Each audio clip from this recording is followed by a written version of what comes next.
ñu leen duggalaatee est-ce que boîte ba mës naa am problème financier fondamentalement. franchement man affaire SNHLM bi dafa ma mujjee jaaxal parce que tey su fekkente ne le premier ministre wala ak ku mën a doon en fait du médiation de ce que vous n'avez pas compris du médiation. lan la kon. le ministre de tutelle dafa wax le directeur pour mu intégrer waat neuf yi le directeur a refusé. Le directeur a refusé affaire bi dem ci premier ministre ñu tëb le directeur général dem ci conseil d'administration bi ñoom ñoo bind communiqué ñoo accepté réintégrer leen ces neuf là mais c'est pas le directeur d'après les informations que j'ai eues. Non c'est le directeur a refusé de les intégrer. mais premier ministre prétextant que dañu am problème financier. premier ministre dafa jaar ci kaw dem ci conseil d'administration bi ñoo intégré waat ces neuf là. mais le communiqué pondu par le conseil d'administration est signé par le directeur général.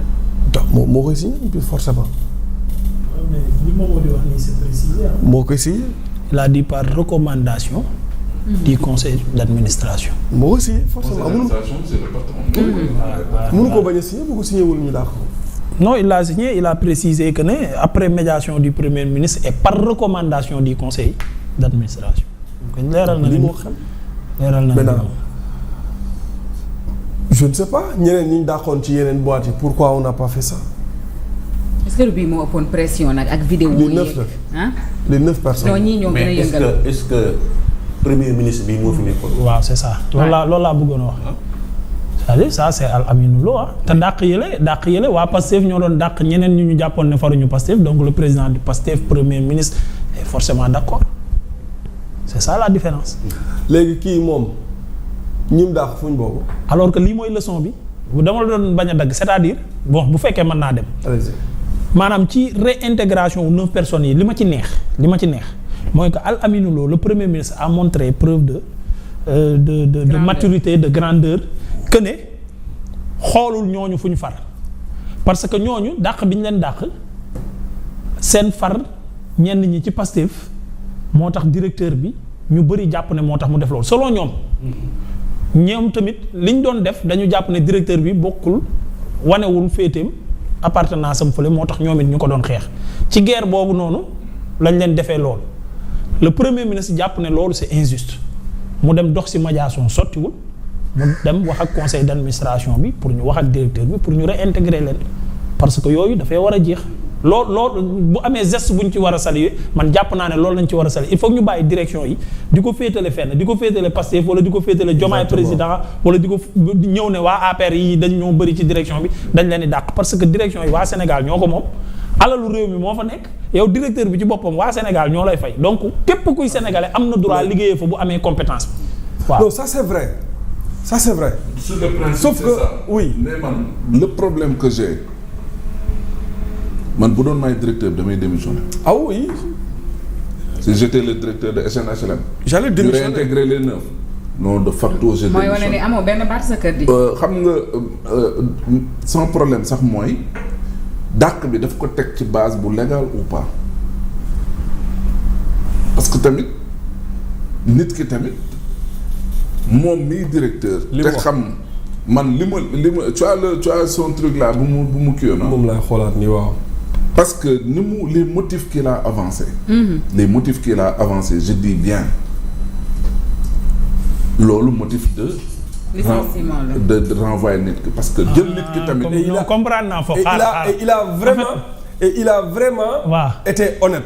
parce que moom dafa bind wax ne maa ko def. j'assume lii moo tax ak lii loolu laay wër nii. loolu laay wër nii les raisons non léegi li waral loolu maanaam. dafa am benn épisode bu échappé nit ñi. en fait ces 9 personnes là. li tax directeur bi mu ñëwee mu jàpp ne dañ leen di fay te liggéeyuñu mooy li mu wax ci communiqué bi c'est vrai. liggéeyuñu woon. mais ce n'était pas de leur faute. Bassirou Kébé moo ñëw SMHLM. ñu jàpp ñooñu ne APR lañ bokk mu yóbbu leen au frigo. maanaam ñooñu bi ñu demee frigo liggéeyatuñu. parce que Bassirou Kébé moo leen yóbbu au frigo. maintenant directeur bu bees bi mu ñëwee mu xool ci rapport yi nit ñi pourquoi ñu leen di fay te liggéeyuñu. mu dàq leen. maintenant nag Al Aminou Lo bi mu ñëwee loolu lépp la doon réparer pour expliquer no injustice lañ leen tegoon ñoom 9 yi déjà yóbbu leen frigo c'est pas normal. voilà léegi bu ñu leen dàqee teg ci nag dañ leen di gën a tooñ. il faut que ñu xool nu ñu koy régulariser pour ñu liggéeywaat sur la base de cela c'est noonu la histoire bi demee. sur la base de cela c'est compréhensible. mais xam nga soxna si li ma bëgg a attirer seen attention mooy un manager dafa am solo. quand on dirige une boîte. daf ci et surtout Macky Sall. je donne l'exemple de Macky Sall jël na fi ay décisions yoo xam ne nit ñi àndu ñu te di tëb di daal vous ne l'avez jamais vu revenir sur une décision. oui ça c'est la marque en réalité d'un manager. Effectivement. moo tax waroo teel di jël ay décision fa laa doon jëm si. parce que boo nekkee manager dafa am solo il faut savoir tu prends de bonnes décisions tu prendras effectivement de mauvaises décisions mais quoi qu'il en soit yow mënoo dellu si waat ci décision boobu noonu. soit da nga koy assumer. on passe à autre chose. motiver ko et tu passes à autre chose. buy dindi di am les gens n'ont qu'à prendre leur responsabilité. Parce que Mamadou aujourd'hui ces 9 personnes sont certes réintégrées dans la boîte mais cohabitation bi. non c'est clair mais noonu la ñuy dooneen. moom mooy li fa c'est raté d'avance. su ma doon directeur bi j'allais démissionner. noonante après. ay front day tijjeeku ay prise de tête ay défiante. oui lay ubbi man j'ai vu les gens ñu nekk foofu rumbax rël tel. c'est vrai que c'était pas beau à voir. dàq nit surtout. dafa diis. et j'ai vu ces gens yi nga xam ne ñooy waa Pastef yi ñoom seen jël combat bi nag yanu ko et pourtant ñoom ils oublient que jël nañu ay bàyyi jàmbur sànni leen ca mbedd ma. dégg nga de.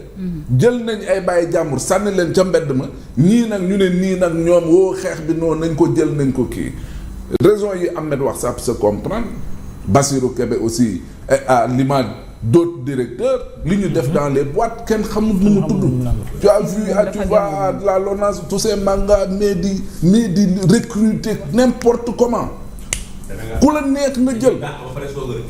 oui salaire bi ñuy dàq xaalis sa fi amul dañuy dàq 5 jël 10 ne la xaalis sa amul moo tax ñu dàq 5 yi ba pare 10 yi ñëw ëpp salaire 5 yi. très bien c'est ce qu'ils ont fait. c'est grave. ñaata nit ne ñu génne LONASE jël ñeneen ñi dugal leen fa. 400 et quelques. Moi, quand j'ai entendu et quand j'ai vu ça, j'en revenais pas. Mais en 2 ans, comment tu peux recruter dans une boîte et li ci ëpp bu doon sax compétence la ak ñoom ñu mën a comprendre mais c'est de clientélisme politique képp la. Mais tu t'imagines? Mais il faut qu'on soit sérieux aussi. kon bu directeur yi ñëwee di réparer aussi ça peut se comprendre parce que dañuy jël ay bàyyi jàmbur sànni. ñoo xam te ne nii bañ fay nekk c'était motivé et tout mais ñooñu ñëw bëgg a réparer aussi yeneen injustice ñu bëgg a créer encore à l'injustice ça pose problème. Maintenant man li ma gëm moom mooy fa laay terminer liggéey dafa sacré et ça c'est pour tout le monde liggéey dafa sacré nit bu demee ba am lu muy suturloo yaakaar ko ci weer yàlla moo def loolu ci salaire gis nga bu doon 2000 francs njaga noo mënti def da nga koy xaar noo mënti def da nga koy dama ne da ngay am fee 1 million mais du tee 80 000 francs salaire ba yàlla moo def loolu teng bi rek ngay xaar noo mënti def da nga koy xaar kon donc il faut que ñuy humaniser les relations xam ne Sénégal ñun ñoo ko bokk jël ay bàyyi jàmbur di sànni ca mbedd ma parce que oui coloration politique moo ko motiver diw nga àndal parce que oui diw ngay jàppale xooloo compétence xooloo ne oui kii njaboot gi nekk ci moom xooloo dara dégâts collatéraux sur le plan social ay doomam njabootam lépp tout en fiche jël nit ki sànni ko ca mbedd ma